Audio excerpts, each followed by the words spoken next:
कोविड-19 का कहर पिछले 2 वर्षों में दुनिया में लाखों जिंदगियां निकल चुका है। कहीं पूरे पूरे परिवार खत्म हो गए तो कहीं छोटे छोटे बच्चों को अनाथ होना पड़ा है। अभी खाने को नहीं मिलता मम्मी का हाथ का।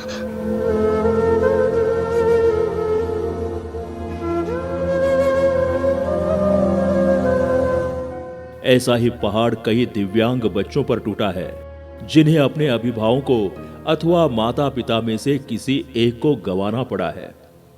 बात जानकी की हो या प्रथमेश अष्टुरकर की, प्रथम खेमे की हो या गोपाल मोटाने की, इन सब की जिंदगी पहले भी कोई आसान नहीं थी। ग्रामीण क्षेत्रों में रहने वाले इन दिव्यांग बच्चों को ना तो स्वास्थ्य सुविधाएं ठीक से मिल पाती हैं, न ही शिक्षा और इनके योग्य रोजगार का प्रशिक्षण। अब तो कोविड के दौर में अपना एक अभिभावक गंवा देने के कारण जीवन का सफर और मुश्किल हो गया है। बच्चों की इसी मुश्किल को आसान करने का बीड़ा उठाया है सामाजिक संस्था नूतन गुलगुले फाउंडेशन ने।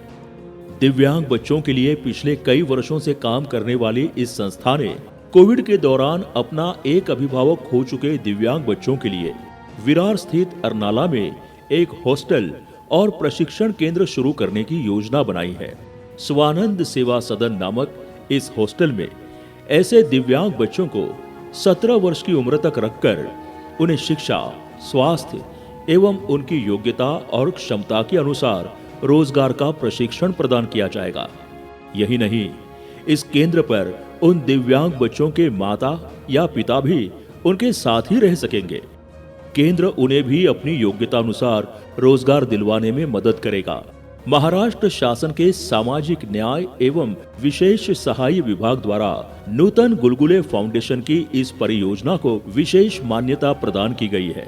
हे 40 बेडेड वसतिगृह असेल आणि तिथे विविध प्रकारचे उपक्रम या प्रशिक्षण केंद्रात राबवले जातील आणि त्याचबरोबर त्या मुलांच्या पालकांना ज्यांना रोजगार नाही त्यांनाही इथेच सुविधा दिल्या जातील। 0 ते 17 वर्षाची मुलं या इथे वसतिगृहात राहतील आणि त्यांना इकडे शिक्षण, आरोग्य या दृष्टीने सगळ्या सुविधा पुरवल्या जातील। ही वास्तू 3 मजली असेल आणि त्याच्यात पहिल्या मजल्यावर 2 या डॉर्मेटरीज असतील आणि त्याच्यात पहिल्या मजल्यावर मुली आणि दुसऱ्या मजल्यावर मुलगे असतील आणि तिसऱ्या मजल्यावर प्रशिक्षण केंद्र असेल। पहिल्या मजल्यावर 20 मुलींचा राहण्याची व्यवस्था असेल, दुसऱ्या मजल्यावर 20 मुलगे राहण्याची व्यवस्था असेल त्यांची। थोडक्यात म्हणजे उमरा नसणे, टॉयलेट बाथरूमचे दरवाजे मोठे, त्यांच्या हाताला येईल असं लाईटचं बटन किंवा बेसिन आपण म्हणतो तोंड धुवायला वगैरे, ते सगळं त्यांच्या हातालगत असेल जेणेकरून ते स्वावलंबी होतील आणि स्वतःच्या हातानेच सर्व काही करण्याचा प्रयत्न करतील। हे वसतिगृह जरी 3 मजली असलं, पहिल्या 2 मजल्यावर वसतिगृह आणि तिसऱ्या मजल्यावर प्रशिक्षण केंद्र असलं तरीही याला कॅप्सूल लिफ्ट लावली जाणार आहे, कारण त्या दिव्यांगांना वर खाली करण्यास सोयीस्कर व्हावं म्हणून।